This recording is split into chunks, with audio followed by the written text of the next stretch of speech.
Le ministre du Travail et de la Sécurité sociale, Grégoire Ohona, par ailleurs cadre du RDPC, critique vivement le meeting du MRC tenu à Paris le week-end dernier. Présenté selon lui comme un grand rassemblement de la diaspora camerounaise, le meeting a été un échec en termes d'affluence. Selon Grégoire Ohona, la prestigieuse place de la République n'a pas vu les dizaines de millions de Camerounais annoncés.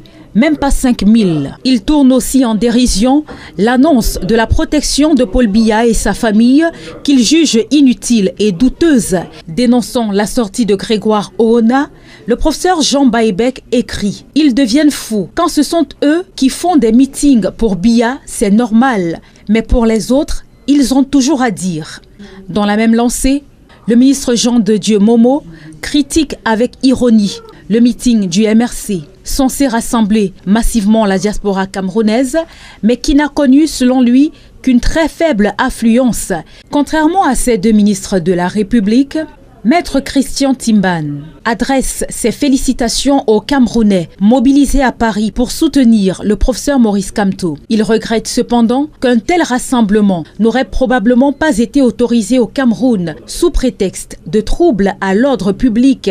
Il plaide enfin pour que les autorités camerounaises reconnaissent que la liberté de manifestation et de réunion est un fondement de la démocratie.